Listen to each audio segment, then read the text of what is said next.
1,00,000 लोगों से आप यही सवाल पूछना कि आपने विवाह क्यों किया, सही उत्तर 1,00,000 में शायद कोई एक दे सके। आपने विवाह क्यों किया? सबका उत्तर यही होगा, हमने वंश वृद्धि के लिए विवाह किया, हमने वंश वृद्धि या सुख के लिए विवाह किया। जबकि विवाह का उद्देश्य वंश वृद्धि नहीं है, विवाह का उद्देश्य भोगों का सुख भी नहीं है। कोई भगवान राम से पूछे कि आपने विवाह क्यों किया, तो क्या राम का भी उत्तर यही होता जो आपका है? यह प्रश्न सामान्य है ना, सब पूछ सकते हैं, पर इसका उत्तर कितना गहरा है, कभी आपने विचार नहीं किया होगा इन सवालों पर कि हमने विवाह क्यों किया। आप आज्ञा करो तो मैं उत्तर दूं, इसका उत्तर दूं। जैसा कि आप लोगों ने कहा वंश वृद्धि, ये तो होगा ही, इसमें कोई दो मत नहीं है। एक छोटी सी बात आपको समझनी पड़ेगी इस बात के लिए, किसान जब खेत में गेहूं बोता है, ध्यान से समझना, किसान जब खेत में गेहूं बोता है तो गेहूं के बदले उसे गेहूं तो मिलती ही है, पर एक चीज उसे फ्री में मिलती है। बताओ क्या? क्या?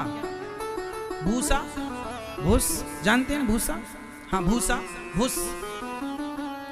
किसान जब खेत में गेहूं बोता है तो वो भूसे को मध्य नजर रखकर नहीं बोता कि भूसा मिलेगा, भूसा तो मिलेगा ही।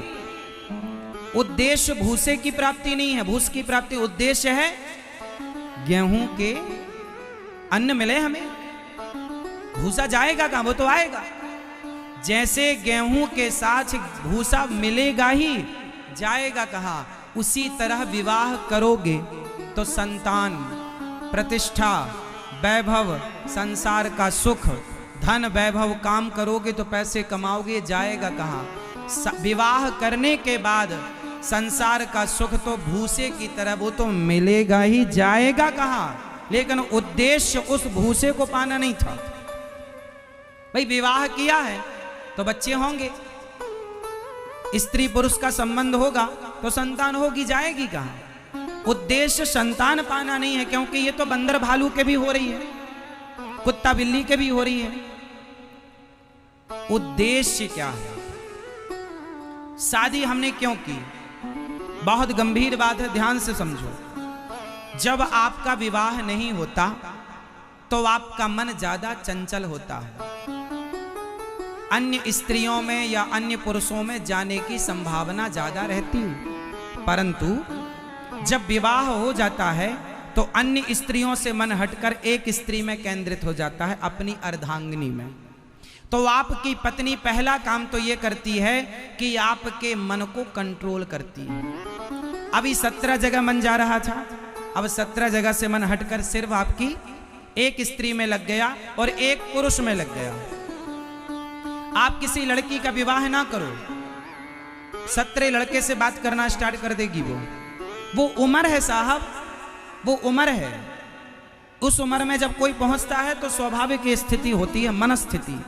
इसलिए हमारे बाप दादों ने परंपरा बनाई कि समय पर विवाह हो जाए, क्योंकि समय पर आप अपने मन को कंट्रोल कर लें। तो जो आपका 17 जगह मन जा रहा था वो सब जगह से मन हटकर एक स्त्री और एक पुरुष में लग गए। अब आप उसमें लग गए, मतलब आपके मन को कंट्रोल करने में आपकी पत्नी या आपका पति आपका सहायक है या नहीं?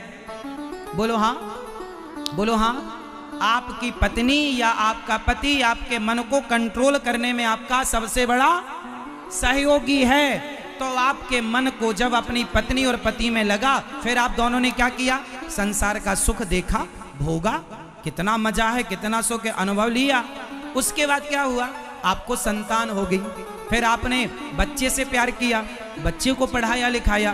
तो आप क्या था, जो 17 जगह मन था, अब आप एक जिम्मेदार हो गए कि पत्नी में पत्नी है, जिम्मेदारी है, माँ है, जिम्मेदारी है, बाप है, बेटा है, पढ़ाना लिखा। एक जिम्मेदार आप मैच्योर होते गए, पढ़ाई लिखाई करके आप बच्चों को योग्य बनाते हैं। मतलब आपका मन संसार में ना लगे, विषयों।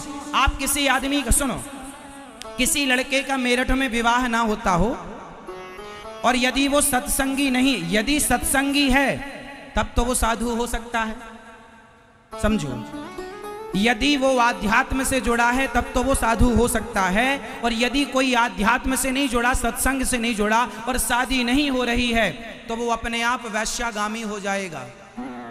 बोलो हाँ, बोलो हाँ, वो वैश्यागामी हो जाएगा। वो वैश्यागामी ना हो इसलिए विवाह करा दिया जाता है। तो तुम्हारी पत्नी तुम्हारे मन को कंट्रोल करने में सहायक है, तुम्हारा पति तुम्हारे मन को कंट्रोल करने में सहायक है। तुम्हारा मन यहाँ वहाँ जाएगा, समाज में बदनामी होगी, तुम्हारा अपयश बढ़ेगा। अपयश ना हो इसलिए तुम्हारी पत्नी सहायक है। फिर दोनों पति पत्नी मिलकर, हमारे यहाँ जब भी यज्ञ होता है तो यज्ञ का अधिकार गृहस्थ को है। बोलो हाँ। यदि आपकी पत्नी नहीं है तो आपको यज्ञ में बैठने नहीं मिलेगा। बोलो हाँ। हाँ, जब राम का यज्ञ हुआ, भगवान राम ने यज्ञ किया, उस यज्ञ में जब माता सीता वनवास में थी तो राम से कहा गया वशिष्ठ जी के द्वारा आप यज्ञ नहीं कर सकते, पहले सीता को लाओ। राम बोले कैसे लाएं, वो तो वनवास में है। तो फिर क्या करें, फिर स्वर्ण की सीता बनाई गई। बोलो हाँ। सोने की, बोलो हाँ, सीता बनाई गई, बगल में बिठाई गई, और सोने की सीता के बगल में बैठकर राम ने अपना यज्ञ पूरा किया। मतलब आपकी पत्नी आपके यज्ञ में, आपके पूजा में, हवन में और भगवत प्राप्ति में सबसे बड़ी सहायक है। तो हमने विवाह क्यों किया, ताकि हमें यज्ञ का अधिकार मिल सके, ताकि हमें यज्ञ का जोर से। आपका विवाह नहीं हुआ तो आप यज्ञ के अधिकारी नहीं हैं, या फिर आपको संत होना चाहिए तब आपको अधिकार मिलेगा। आप संत नहीं हैं, आप गृहस्थ नहीं हैं तो आपको यज्ञ का अधिकार नहीं है। ब्रह्मचारी बच्चों को यज्ञ में नहीं बैठने दिया जाता। तुम अपने माँ बाप को लाओ। बात सही है या गलत है? तो आपकी पत्नी, आपके पति आपके केवल भोगी के साथी नहीं है, संतान के बढ़ोतरी के लिए साथी नहीं है, बल्कि आपकी पति और पत्नी दोनों मिलकर कंधे से कंधा मिलाकर आप दोनों भगवान की ओर बढ़ेंगे। भगवत प्राप्ति में हमारी पत्नी और हमारा पति सहयोगी है। इसलिए दोनों को भगवान की शरण में जाना चाहिए, दोनों को कीर्तन करना चाहिए, दोनों को समय निकाल कर कीर्तन करना चाहिए। यही गृहस्थ धर्म है। और द्वार पे आए अतिथि तो भरपेट भोजन कराओ, द्वार पे आए जीव जंतु, कुत्ता आए तो रोटी खिलाओ, आखिरी गाय आए तो रोटी खवाओ, चींटी को दाना डालो, पक्षियों को पानी रखो छत पर। ये गृहस्थों का धर्म। सत्य बोलो, दया रखो, दोनों पति पत्नी भगवान का कीर्तन करो, सेवा करो संत समाज की, दीन दुखियों की। ये गृहस्थ इतना मस्त गृहस्थ धर्म है साहब, यदि निभ जाए तो। इसलिए गृहस्थों के घर भगवान पैदा भये, संतों के घर भगवान पैदा ना भये।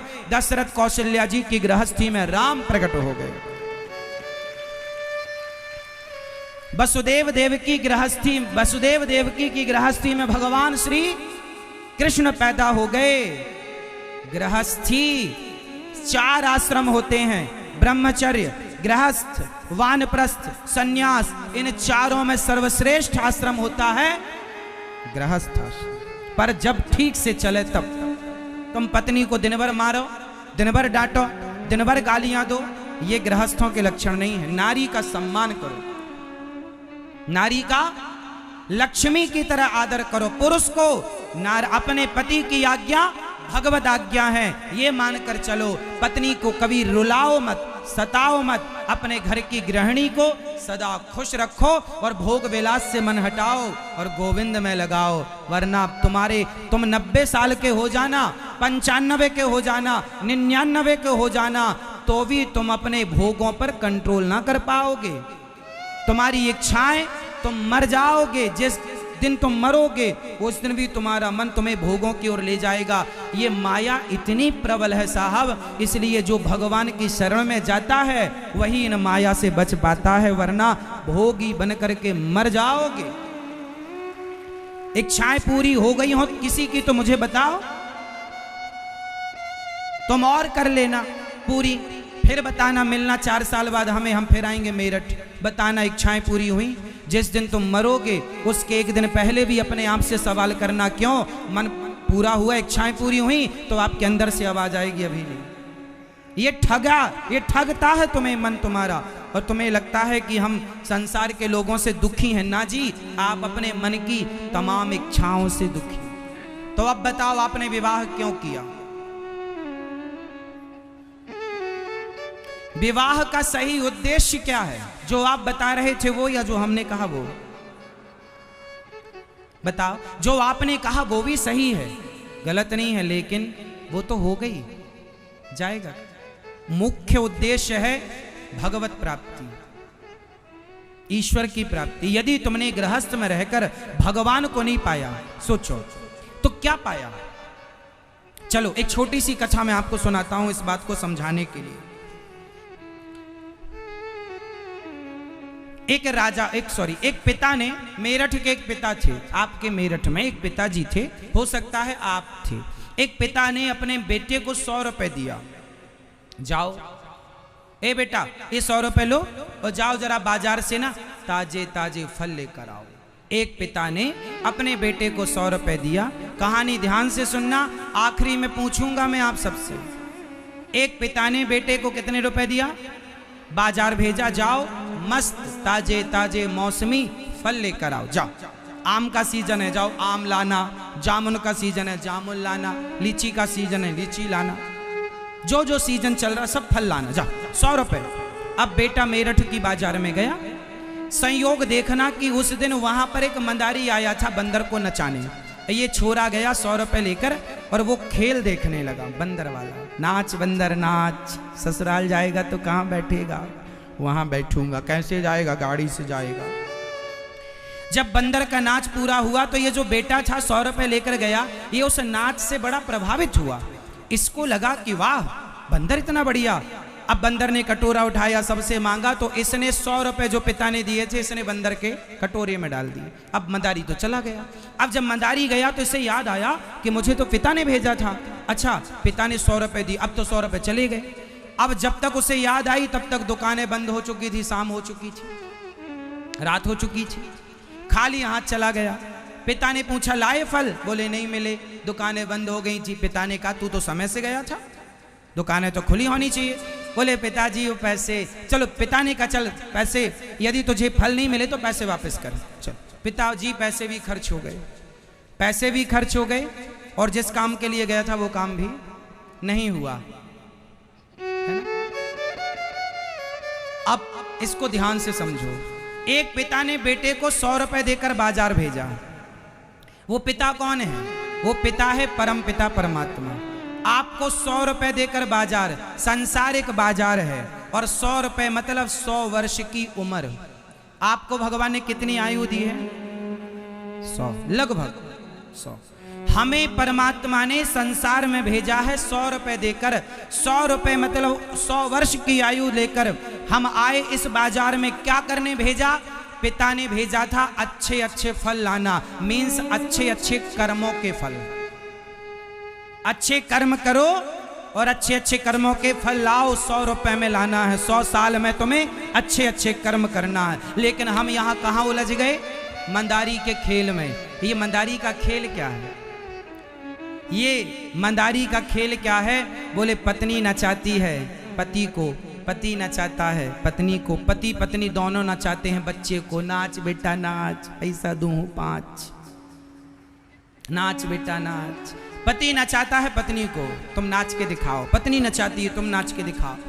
तो हम गृहस्थ में क्या कर रहे हैं? नाच रहे हैं। सवेरे से शाम तक क्या कर रहे हैं? नाच रहे हैं। और इसी नाचने में आपके कितने रुपए खर्च हो गए?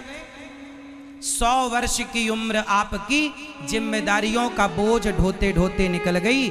आप आए किसके लिए थे?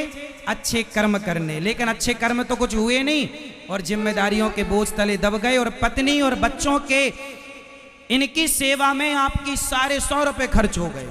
बच्चों को पढ़ाते लिखाते, है ना, सब करते करते आपका बुढ़ापा आ गया। अब विदाई हो रही है, चलो अब भगवान के पास जाओगे। भगवान बोलेंगे फल लाए? बोले नहीं, तो चलो 100 रुपए वापस करो। 100 रुपए खर्च, 100 रुपए, 100 साल की उम्र बीत गई। बताओ आपके पास कितना बैलेंस है?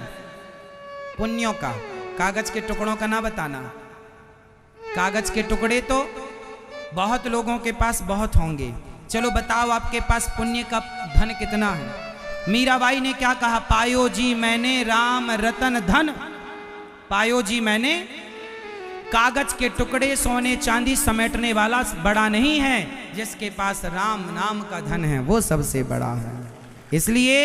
इसलिए कहता हूं जिम्मेदारियां निभाओ, पत्नी के साथ रहना बुरा नहीं है, बच्चों के साथ रहना बुरा नहीं है, काम करना बुरा नहीं है, पैसा कमाना बुरा नहीं है, पर सब कुछ करते हुए भगवान का स्मरण बनाए रखो। हे नाथ मैं आपको कभी भूलू नहीं।